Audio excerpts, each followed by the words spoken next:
Today, I'd say welcome to a UKAA seminar, the webinar. It's one I've been looking forward to for a few months. We're talking today to Lukas Haldeman, the CEO and founder of SmartRent, an organization that I've been following since I first met with UK reps.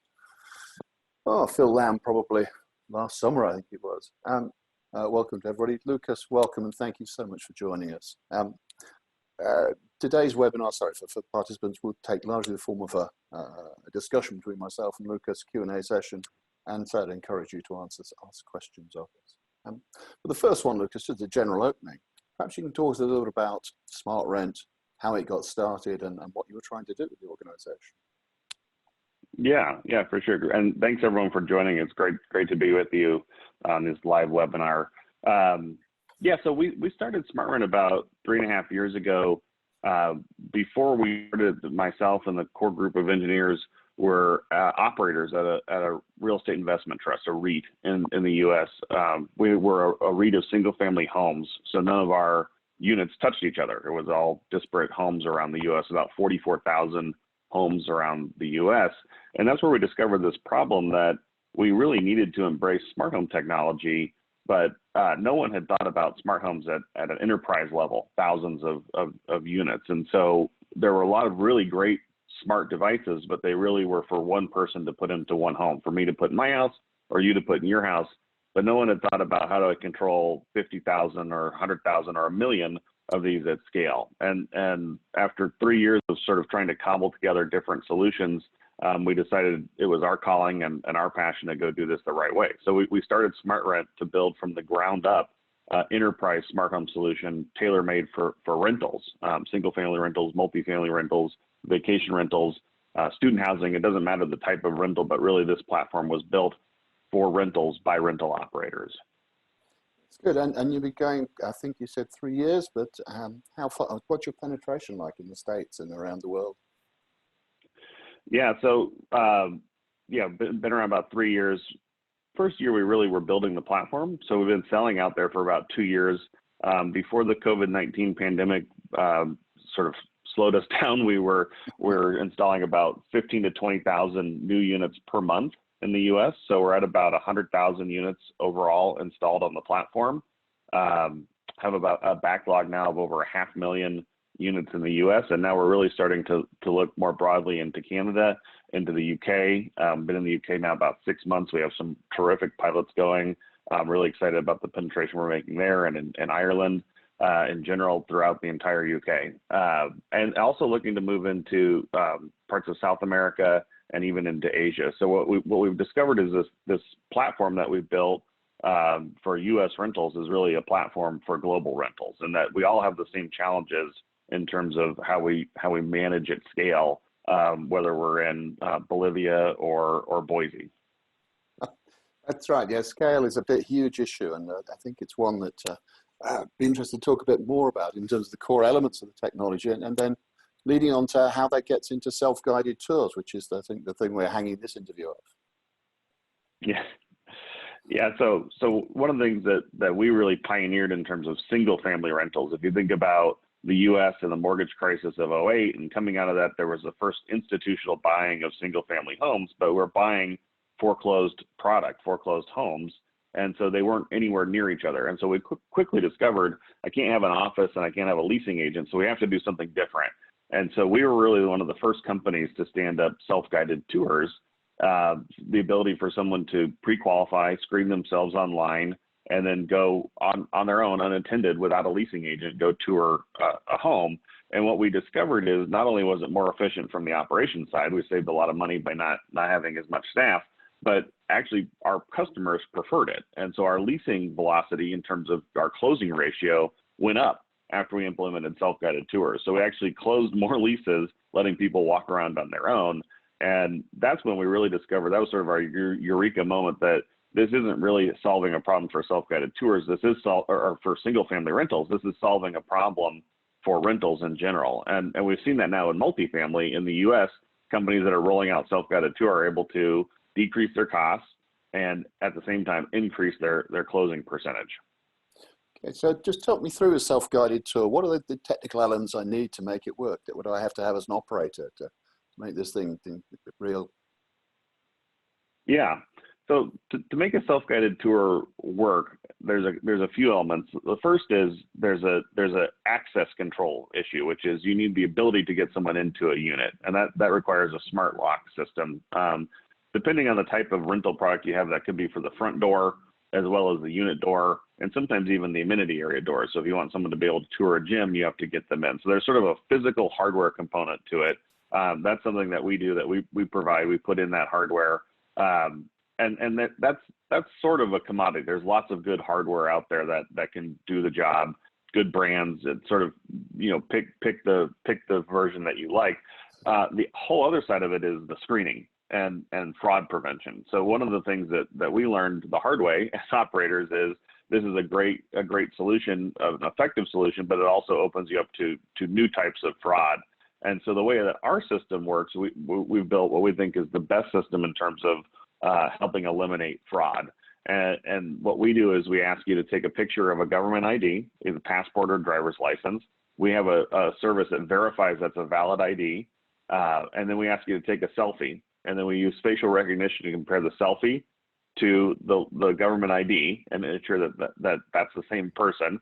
And then the last step of it is geofencing. So we ask you to enable location services. You don't have to download an app. You don't have to log in or anything. We just say enable location services on your phone.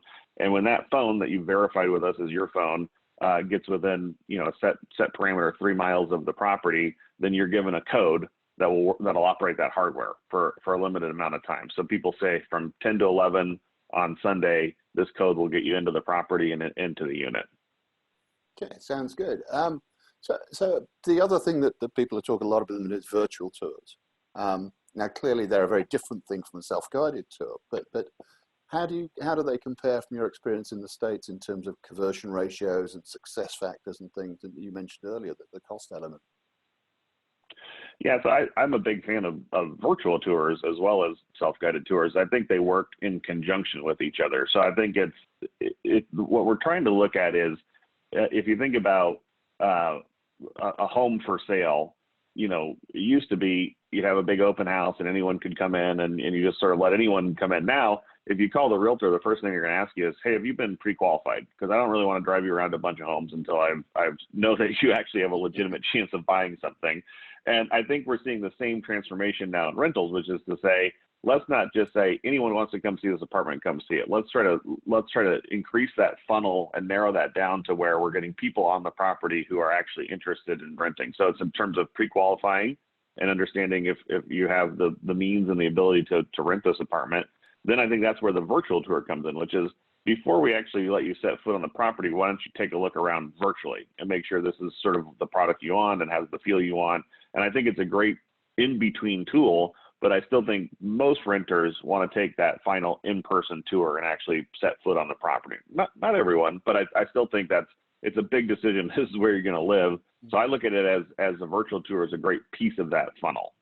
Oh, that's interesting, because I think when virtual tours come up, we're often asked about the importance of either the personal side of it. How do you run a virtual tour personally if you're a leasing person, or how do you what are the conversion ratios? And it's interesting because it works for some people, but not for everybody. And you're right that physically touching something is really important. But of course, physically touching is fine pre-COVID-19. So what's been the impact of COVID-19 on the way I think the product's been taken up, or the way that operators see it? Yeah, well, it's sort of it's a funny aside that sort of 5 years ago I was on a panel with the National Multi-Housing Council, sort of the equivalent of the UKAA in the U.S. And I said, I don't know what it's going to take to get multifamily to embrace self-guided tours. I was still at a single-family home rate, and so now I have the answer to that question, which is it's going to take a global pandemic, and so we've seen just an unbelievable uptick in interest in this product. We've had this product for years. We've been promoting it. We've been pushing it. Operators have been rolling it out, but now it's suddenly changed to where all these leasing offices are closed, and now it's like I really actually can't operate my business in the normal way we've even been working with home builders of new home construction in the U.S. to do self-guided tours of their model homes because they can't have their staff in the model home. So what's really interesting is this has been a catalyst for people to make a bold change. They've been forced to where they have to make a change. None of us really like to change. So now a lot of us have been forced to do something different. And what we're already seeing is people are understanding the benefits. So as we look through, this is sort of a moment in time, one we aren't likely to forget, but it is a moment in time where we all sort of pulled back from our normal routine, forced us to make some change. But what's interesting is now going forward, we're not seeing a pullback back to say, well, now I'm not going to have my leasing hours open until 8 p.m. or now I'm not going to have staff on the weekends. We're seeing people take that change and implement it go forward. So this has been a huge catalyst for us, but really has implemented a seismic change in real estate that I don't think is going to go back. No, I'm sure you're right, Lucas. It's interesting being on various forums and just looking at how people are thinking about the future. I mean, what's your view of how operators are adapting to all of this? Has it been easy, or have you met resistance from people on the ground? Or? It's actually been surprisingly easy. Operators, I think, because they've just been forced into this place where they have to change. There's no option. So it's been easier than it has been in the past to get people to be open and listen to change and think about change. So if there's sort of a silver lining or an unintended consequence of this pandemic we're all going through, is that I think it is making people open to change, not just in even in real estate and not even specifically in our business, but in general. I think a shift to digital, whether it's e-commerce, whether it's virtual tours, whether it's e-leasing, we're seeing this has been a seismic catalyst for change. Yeah, I think that's right. It's interesting. I guess one of the other areas that a real problem for us, and the one I know you've talked about a lot, is package delivery. Perhaps you can talk about how the platform, the SmartRent platform, works with package delivery, and perhaps how that relates to some of the things you talked about in terms of self-guided tours. Yeah, so package delivery is oddly enough one of my passions. Now, I never thought I would say that I was passionate about package delivery, but if we look at the rental industry, our package delivery system is broken. Either we do nothing, which is still what a lot of people do, just sort of let them pile up in a room, or we're spending millions of dollars in capital expense to build these package lockers. And I just was at a property several months ago when I could still be at a property in San Francisco. Beautiful property, brand new, state of the art, very luxurious. They had this incredible package room that they built, had biometric entry. It had refrigerators and freezers for food delivery. And I was talking to the property manager, and he said, "This is fantastic." He said, "This room holds 400 packages." And I said, "Well, that's incredible." He said, "Yeah, the problem is I get 1,400 packages a day. So the first 400 go to this state-of-the-art multi-million-dollar package room. The next 1,000 line the hallway down the corridor." And so what we're trying to do is not working. And so one of the things that we've done is we've partnered with Amazon, and actually we're lucky enough that the Amazon Alexa Fund has invested in us. And you can imagine Amazon is also very passionate about package delivery, but probably more so than I am. And so what we're working to do is say, how do we get packages into apartments or packages into units? And that's the ultimate goal. That's the solution. Everything else is sort of a Band-Aid that's not working. And in conjunction with our smart locks and with a camera like a Ring doorbell camera, you can imagine a world where people are more comfortable with a delivery driver being able to access a unit, open the door, you can see them on the camera, put the package in, close the door, door locks, and they leave. So long term, that's really one of our big goals is to solve package delivery for this industry. And I mean, I think that's one of the exciting things I think about your product is that vision. How long do you think it'll be before it's a reality in multifamily? Well, I think it'll take some time, but actually I think it'll happen quicker than we think because there's so much. So many people aligned behind it. Owners aren't happy, residents aren't happy, employees aren't happy, and the e-commerce companies like Amazon aren't happy. So no one is happy with the solution. So that's going to allow us to change more quickly. We've got pilots that we're starting to roll out in the second half of this year even. So I think it is, it's a multi-year process. It's a big problem to solve. It's not going to be overnight, but I think it'll be pretty quick. Even starting this year, we're going to see some of that starting to change. And do you get resistance from residents about letting people into their apartment when they're not there? Yeah, so the key in my mind is that this is totally an opt-in type of participation, that you're not saying to someone, we will be entering your apartment, we will be dropping the package off. It's to say, this is a better, more convenient way to do it.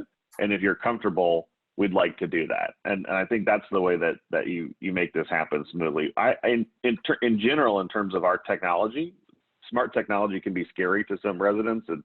There's different stories about, the sort of sensational stories about hacking and all these things about Alexa listening to you. And so there's some nervousness out there amongst the general public. Our whole philosophy is, this is for people who want it. This is to really enhance people's lives, and we should never be forcing it on anyone. So I don't think it's never going to be something where I'd say, if you rent this apartment, someone will put a package inside your unit. To me, it's actually the flip side, which is you get this benefit and you're going to opt in for it. And I'm guessing that the operators are, by and large, in favor of it. Do they have the same concerns about security and guaranteeing the access for their residents? Yes, that's operators' biggest concern, I think, is the security side of it. And so that's where I really think the video camera, the doorbell camera, is an important piece of this. It's what takes the friction out of the equation, because everyone is aware now that they're on film. If I walk up to someone's door and I see the camera, I know there's a motion sensor, I'm being recorded, and so it sort of changes your behavior. So I think that's an important piece to getting people comfortable with this. But certainly every operator that we work with, security is paramount, and thinking about that is really important. Okay. We've had a question in on the chat side, and I'm not sure whether you can see the chat, Lucas. But one of our leading operators in the UK, Michael Howard, has raised the question of bigger problem is how we get the courier to the apartment door, as many won't go past the communal door. Courier scanning into a parcel room is even more problematic. Is that is that a problem you've come across and addressing? Yeah, I mean that's why, Dave, great question. And yes, that is a problem we face here as well. And that's where we're excited to be partnering with Amazon, because and other delivery companies have to institute this, because here we have the phenomenon of, if it's a condominium community, they'll go door to door and put the package in front of the door. If it's an apartment community, they wheel their cart in and dump them in the front office. So I think there's a lot of change that we have to go through with the delivery companies, but ultimately, if what we're seeing here is Amazon is saying, if you won't do this the correct way, we won't give you packages and you won't deliver for Amazon. And so that's where us as operators and us as a tech company, we can't really solve this problem. We need the big companies that are actually facilitating the delivery to line up with us. And that's why we're partnering with Amazon to do this. I think that's right.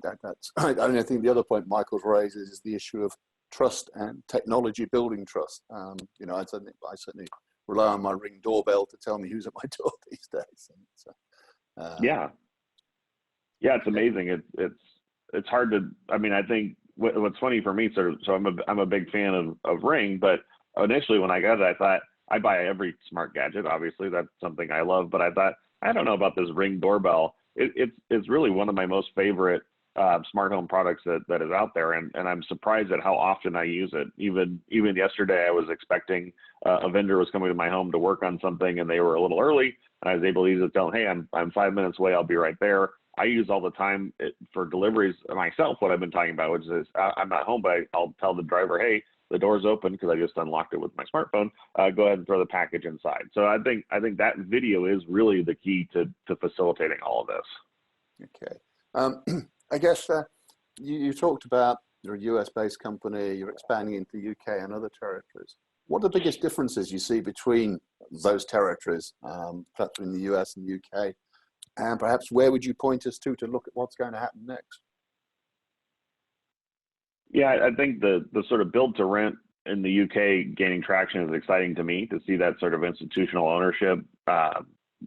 One of the things that happened in the US in the mid 90s, we had the savings and loans collapse, which created the RTC, which created all this institutional ownership of apartments. That never happened in the UK. So it stayed largely a diversified ownership portfolio, which makes it more difficult to come in and make big traction, but actually easier if you have a good solution to get traction with people, because you're not talking about someone's not making a decision for 100,000 units, they're making a decision for their portfolio.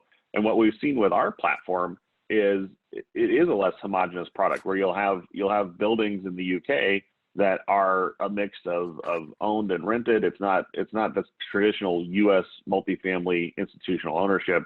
And that's where it mimics, to me, a lot more the single family rental industry in the US, which is really, that's my roots and my background. So I got excited when we first started exploring the UK to say, hey, this product is needed even more than it is in some ways in the US, because the units aren't necessarily always right next to each other in 250 unit blocks. So we're really excited to be entering this market. That's great. And if we look at other territories you're operating in, where would you point to as being the most advanced? We're often pointed to Australia and places like that, but I don't know what your views are. Should we go back to the US? No, I don't think the U.S. is a leader in this field. So I actually think Australia and New Zealand have deployed some really interesting technology and some interesting scale smart home solutions. And certainly we work a lot with LG and Samsung in South Korea. They've done some far more advanced things than we've done. So it's interesting to see how they're doing it. So to me, the next wave of this that is to come, which we've seen some in New Zealand and Australia and some in Asia, is really the learning we get around the systems and the machines. So we've talked a lot about what are the benefits as a consumer. You get your package in your door, you can go tour it on your own. But the other side of this coin is really, what are the systems telling us? And if you think about your HVAC system and your other building systems, enabling this platform also allows them to have a voice and say, hey, I'm running too hot, or I'm running too cold, or I'm running too much. And so that's where we've seen some interesting stuff of sort of tying this all together so that you really truly have a smart building. It's not just a smart home or a smart unit, but a smart property, a smart building, and predictive analytics and predictive maintenance, and using AI, which is an overused term, but truly is appropriate here, using AI to understand, is my building running at an optimal condition, has really interesting cost savings and asset protection side. And what's needed to bring that stuff all together to integrate it? So that's where I think it's a great question, Dave. So I think unifying all these disparate systems, that's really what we think of ourselves as doing as a hardware agnostic platform.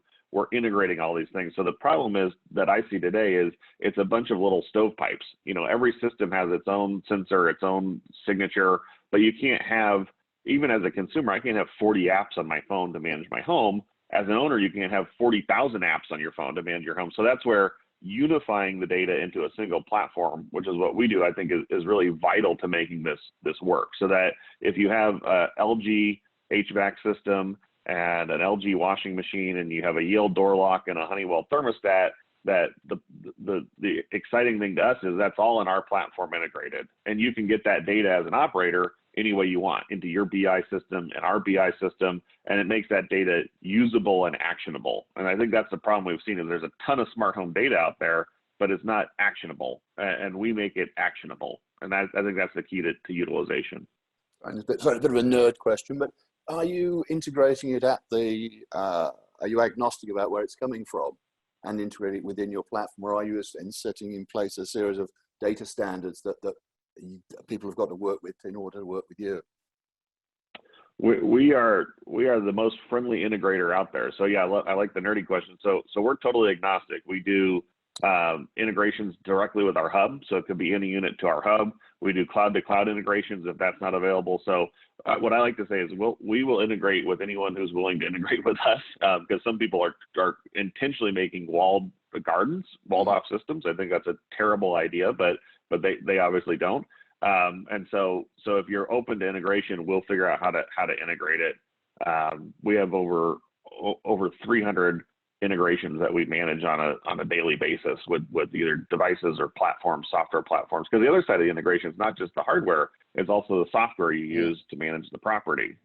So if you use Yardi, we need to say, hey, the HVAC system is running too hard, we need to know that on our hub, and then we need to actually tell you through a work order, which is how you do maintenance if you use Yardi, hey, someone needs to go look at this. So that it's a complex web, but it's really where we think we add a lot of value. Yeah, and look, I agree 100%. Sorry. Can I just take you? We talked a bit about COVID being a trigger for lots more things happening. Can you take us a bit past COVID and what you see happening in the future? What are the big trends that we should be thinking about if we're a developer? What's the big trends we should be thinking as we're a consumer? Your views on it? Yeah, I think as we kind of come out of this and get back to normal, it's an interesting thing to look at. I think setting our properties up to be compatible with what residents want in the future is really important. I think I'm still surprised, just this doesn't have to do with my business specifically, but just in general, how little we're embracing and putting in high-grade internet. And I think we've seen this when everyone had to work from home and you can't get on a Zoom call because you have robot voice because you have terrible internet. But I think we still haven't solved this problem. I think if I was on the development side or I was on the acquisition side again, I'd really be thinking hard about how do I make sure that high-grade internet is like water or electricity. It's just another utility. It's not an option. It's not a amenity. It's not a benefit. It's just something that says this is part of what everyone needs now to function in our society. I think we will see. I don't think we're never going to go back to an office. I'm actually looking forward to the day I can go back to the office. But I think we will be working from home a lot more. I think we'll be taking more packages in, and so thinking about how we facilitate that is going to be really important going forward. Okay, and 5G, I think is something I've heard you talk about in the past. What are your views on that? Is it the panacea to solve all our problems? Yes, next month all of our problems are solved because of 5G. We're good. No, I think 5G is incredibly exciting and a lot farther away than we all hope or wish or want. So I think this is a case where the marketing is ahead of the product, which we see a lot. That's not abnormal, but I think it's easy to make a commercial to run on TV. It's hard to really get high-grade 5G internet throughout the world. So I think as an operator, if I was building, I'd be building infrastructure to bring in Wi-Fi throughout the entire property, high-grade gigabit internet Wi-Fi throughout the entire property. And if I was worried about 5G supplanting that, what we're talking about is 5G still needs that not even the last mile, but the last 100 feet. So if you put in the infrastructure and sort of the wiring to do that, you're then going to set yourself out to be compatible with 5G. You'd have to swap out hardware, but you'd have the plumbing in place to really embrace 5G when it does become the panacea. But I think it's years, not months away from that happening. And the other thing I think it brings up, which is interesting, is we talk about what are we doing today in terms of technology, and we're trying to say, hey, I want to do the right thing so that I never have to touch this again. And what I like to tell operators is, you need to think of technology as an ongoing expense. So what I do today for the next 3 years, if there's a new technology in 3 years, I'm going to have to embrace that. And so we need to build into our budgets that we're going to have to refresh our technology on a periodic basis. It's not, it's not like a granite countertop. That's not the last countertop you're ever going to put in. It's an ongoing expense. And to really be successful and set yourself up for success, build that into your budget as an ongoing expense. That allows you to have the flexibility to pivot as technology changes.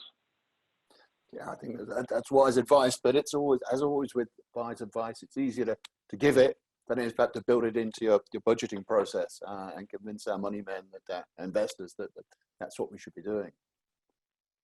Yeah, it's important that we show the ROI on that investment. So it's a great point, Dave, which is, it's not spending on technology to spend on technology. It's spending it to say, this gives us a differentiated product and gives us the ROI. So, if I can show you that putting this capital expense out is a mid-teens IRR and a 30% cash on cash in 2 years, it's easier to open up that budget.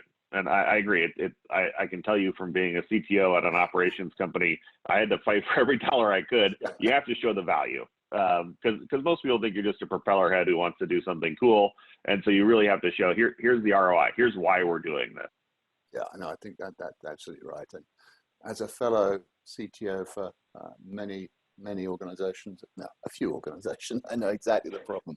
And on Yeah. that point, I mean, there's I'm not sure whether we ever addressed the question which is sitting in front of us, which is ultimate ROI. How are closing ratios on self-tours compared to conventional tours? Do we have any data on that?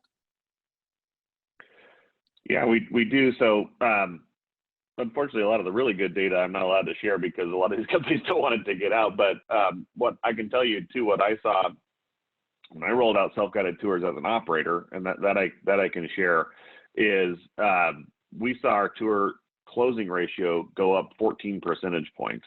That is now turns out to be kind of on the low side. So what I think is really driving this is not that we have bad salespeople, but we have bad sales hours in the rental industry, which is we're trying to sell you a product from 9 a.m. to 5 p.m. Monday through Friday, when hopefully the resident that we want is at work. And so we've added friction to make it hard. So I think what we saw with self-guided tour is opening up those hours to say, hey, tour until 8 p.m. And come on Sunday has really been opening that up. And so in every operator that we've rolled this out with has seen closing ratios go up significantly. Yeah, that's good. That's good. And here's a slightly sneaky question from Mr. Phil Lamb. I'm not sure who he is, but he's saying, and what data is available on overall ROI for smart tech? Yeah, I mean the ROI. So there's so many drivers of this. It's actually it becomes comical how many different ways you can get ROI on this product. So we have two camps of owner operators out there that we work with. One camp is entirely focused on the operational savings, the operational efficiencies, the asset protection, and they can underwrite that way. That gets a little bit squishy to say, labor utilization is hard to quantify. The other side is people focused on revenue. And what we've seen is smart apartments rent for more than non-smart apartments. And what we're seeing in the US is it's anywhere from $35 up to $75 or $100 a month more in monthly rent. And so capping that out, every operator we worked with has come up with 18 to 22 ROI, IRR, and definitely north of 30% cash on cash return. A very, very attractive ROI portfolio. Okay, no, that's not bad at all. And just clear, what do you mean by a smart apartment in that context? What's the definition of that, or what the key elements of it? Yeah, so the way we think about a smart apartment, and that's a great question because it's a term. Smart is a term that means a lot of different things. So the way we think about it is a smart door lock for access control, both front door as well as unit door. Smart thermostats to save on utilities in terms of air conditioning and heating, and water leak damage, water protection. So leak sensors that alarm if they get wet. That's the biggest damage. 70% of damage to multifamily in the U.S. is done by water. So it's by far the biggest offender in terms of asset protection. So that's our base system that we think you should put in and to drive that ROI. There's lots of things you can layer on top of that, really cool things. But as a sort of a base system of the driver of ROI, that's how we think about it. Okay, it's 3:35 now, or 7:35 your time. Lukas, I've come to the end of my questions, and I'm sure you're, if not fed up for talking, you're running out of breath. But are there any final points you'd like to make before we sign off for today? I really appreciate everyone taking the time to get on and spend their afternoon with us. It's something, I think we're early on in the UK, but I think those of you who are on the phone who are willing to be early movers on this will reap outsized gains. We've certainly seen that in the US. So I'm excited to keep the dialogue going and keep pushing this forward with everyone. Oh, that's great. And in fact, we just have one last question. What's the best way to, I guess, implement or retrofit smart tech into a building? Yeah, and that's something we are experts in. So there's existing properties are by far the largest. Existing. We're not building as many properties as already exist, especially not now. And so retrofitting is really an art, and that's something that we've become proficient artists in. And so the best way to do it and not to sound overly promotional, but is to have us come walk it. And that's something we do. Others do it as well. But if you're talking to a smart home company, they say, here, I'm just gonna send you the stuff that's gonna work in your building. That should send up major red flags. So we actually, to truly retrofit an asset, you have to go look at it. And that's where we've got a large team to do that, to go evaluate it. And we'll do that for you at no cost, to say, let us come look at your property. We'll walk it. We'll make an analysis. We'll say, this is how we can take this existing property and make it a smart property. Anyone who thinks they can do that without putting eyes on it, and it doesn't have to necessarily be physical eyes. We can do a virtual walk with your maintenance team through FaceTime, but we have to see what's there and then tell you how it's compatible. And every asset is a little bit different. So it's something you really have to do one by one. Good. Okay, and I think that's right. That for all the world can be virtual and online.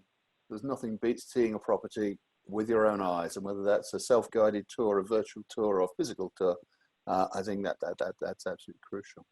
Okay, we've got Absolutely. no more questions waiting for us at this point. I'd just like to say, Lukas, thank you so much for sharing your experience, your stories, your knowledge. Love to keep the dialogue going when you can finally make it to the UK, and love to hear more about Amazon's plans for the sector, because I think that it is one of the most attractive things to me about build to rent is that we are starting to attract, as well as our traditional investors in property, some more interesting organizations who see it as a real growth sector and a real opportunity to improve the offer, improve the way people live. So absolutely, let's keep that going. And let's finally just say thank you again, Lukas.